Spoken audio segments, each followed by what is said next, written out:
l'océan est célébré pour rappeler que les océans jouent un rôle primordial dans notre subsistance. Véritable poumon de notre planète, ils constituent aussi un élément essentiel de la biosphère. Le docteur Cosmo Wilungula se réjouit de la journée parce que grâce aux océans, nous avons des aires protégées marines qui méritent d'être conservées. La journée internationale des océans est aussi une de belles journées, surtout pour nos pays africains, où nous avons assez de problèmes dans la gestion de nos eaux continentales. Et nous pouvons dire qu'aujourd'hui, ce n'est pas assez courant, mais ça vient d'arriver à travers le monde, la création des aires protégées marines. Et la création des aires protégées marines renferme une très grande biodiversité à travers le pays qui viennent de développer ce mécanisme. Nous sommes en train d'étudier aussi en RDC parce que depuis un certain temps, l'UNESCO et le Centre du patrimoine mondial s'intéressent beaucoup à la protection de la biodiversité marine. Donc la faune et la flore marine. Et cette faune et flore marine présentent un intérêt majeur, un intérêt capital. Nous nous focalisons seulement à courir et à identifier les aires protégées continentales, comme nous les avons au niveau de notre pays. Il est grand temps que la RDC examine non seulement à travers l'océan, mais à travers les rivières, lacs et le fleuve, où trouver une grande biodiversité pour en faire des aires protégées, renchérit le docteur Cosmo Wilungula. Mais nous croyons qu'il est grand temps que nous puissions examiner nous aussi, non seulement à travers les océans, même à travers les grandes rivières, à travers des lacs. Une grande rivière, disons comme le fleuve Congo, en réalité devrait constituer une aire protégée, car dans plusieurs parties du fleuve Congo, on retrouve une biodiversité, une représentativité de biodiversité et des écosystèmes qui méritent réellement d'être conservés et d'être protégés pour le bénéfice de notre pays. Et quand vous considérez Mwanda, par exemple, avec le parc marin de mangrove, nous avons encore besoin de pouvoir étudier suffisamment toute la partie continentale et toute la partie de l'océan Atlantique qui pouvait constituer également une aire protégée. La définition de ces eaux continentales peuvent bien nous aider à identifier, à repérer et à pouvoir classer certains espaces de ces océans en aires protégées. Regardez les tortues marines. Vous savez que nous avons en Mwanda des tortues marines qui vous pèsent 100 kilos. Ces tortues apparaissent à certains moments, mais la plupart de leur temps, ils sont dans l'océan. Et pourtant, quand ils sont dans l'océan, la zone de colonie de ces tortues, autant que la zone de colonie de beaucoup d'autres espèces, si elles avaient déjà fait l'objet de certaines études, nous aurions pu aujourd'hui, nous aussi, enregistrer des aires protégées marines. Et j'en ai pleinement vu à travers le monde.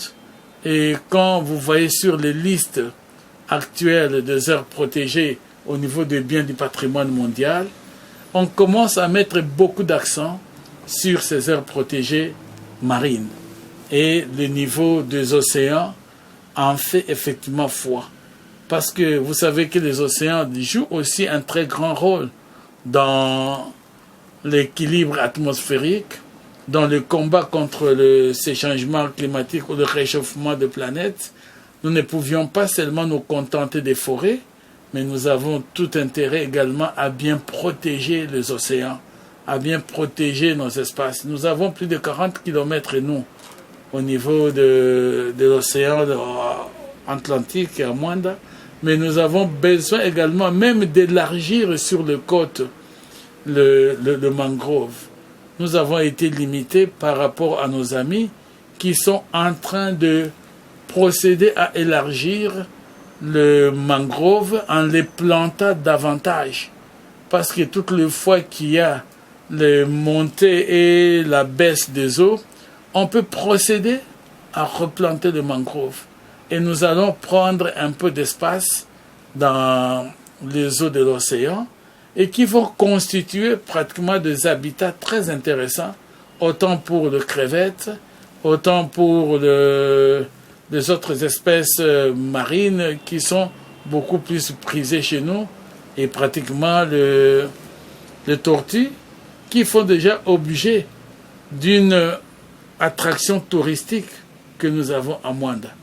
Vous savez que les directeurs du parc marin de mangrove à Mwanda arrivent déjà à déterminer la période d'éclosion des œufs des tortues marines et les mouvements ou la grande activité de lâchage de petits perroquets dans l'océan. Et cette activité, elle est réellement recherchée parce que vous pouvez baguer, donc mettre vos initiales sur une bague, sur des petits tortues et pouvoir le relâcher. Et à des moments, à des périodes données, vous serez surpris de voir que des tortues sur lesquelles, ou des tortues qui ont été baguées en RDC, se retrouvent même jusqu'au Brésil. Et ça, c'est merveilleux. C'est ça les avantages des aires protégées marines au niveau des océans. Et nous avons tout intérêt, nous aussi, à identifier des aires, disons, des eaux continentales assez riches en biodiversité pour que nous puissions les conserver au lieu de les laisser seulement sous des exploitations beaucoup plus, nous pouvons dire, des exploitations pratiquement non seulement artisanales, mais abusives même, et sans aucun contrôle, parce que les gens croient que ce sont seulement les eaux, c'est l'océan. Non. Il y a une grande superficie des océans qui sont déterminés en nombre même de dimensions bien définies qui appartiennent aux États. Et cela pouvait effectivement constituer également comme des forêts vierges des opportunités pour la création des aires protégées marines ou maritimes. Donc nous avons ces désirs et nous sommes en train de chercher une expertise. Nous n'avons pas assez d'expertise pour pouvoir à ce jour monter des dossiers qui puissent être déposés dans ces différentes structures, mais nous croyons que dans peu de temps, nous allons essayer de renforcer la capacité de certains de nos experts pour seulement approfondir la connaissance et la maîtrise des classements et de création des aires protégées maritimes et également de localisation et la maîtrise de cette biodiversité qui coloniserait ces aires protégées-là. Ces scientifiques et experts de la conservation de la nature et conscients de menaces qui pèsent sur les océans demandent qu'il y ait une forte sensibilisation des habitants de la planète pour faire face à cette situation. Nous avons une responsabilité importante pour sensibiliser davantage les gens. Et un pays comme le nôtre, vous savez, le fleuve Congo avec tous ses affluents et qui se jettent dans l'océan. Regardez la mauvaise gestion du plastique. Même dans tout, déjà à Kinshasa, il y a cette grande mauvaise gestion caractérisée, manifeste. Et si cette gestion atteint le niveau le plus destructif à Kinshasa, et qu'en passera-t-on au niveau des villages? Et le fleuve Congo, avec ses affluents, atteint même le plus profond des villages de notre pays. Déjà dès Lualaba, vous avez le début du fleuve Congo. Les bouteilles jetées de Lualaba arrivent jusqu'au fleuve Congo. Les bouteilles jetées dans l'affluent de Kasaï. Les bouteilles jetées dans plusieurs autres affluents, même jusqu'à Lubangui et consorts. Vous avez tous ces bouteilles, tous ces plastiques de partout qui se déversent jusqu'au niveau de l'océan à Mwanda. Et dans leur parcours, nous avons aussi des grands poissons dans l'océan. Effectivement, on peut ne pas dire qu'on a des baleines, mais on a de gros poissons qui également subissent les niveaux des conséquences de ce plastique.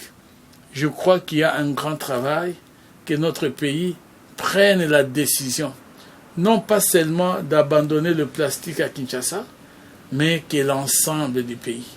C'est facile, dans d'autres pays ça a été fait, quelle que soit la dimension petit ou grand. Mais ici on le gère et le milieu, surtout chez nous de l'intérieur, n'ont pas besoin de connaître ces plastiques. Ils peuvent facilement avoir tout le sachet des grosses enveloppes en papier et autres. Ils serviront très bien. Et nous avons l'opportunité. Le pays qui a de bois comme le nôtre, qui sait fabriquer du papier, est capable de fabriquer effectivement tout le support de magasin en papier ou même des éléments qui sont biodégradables.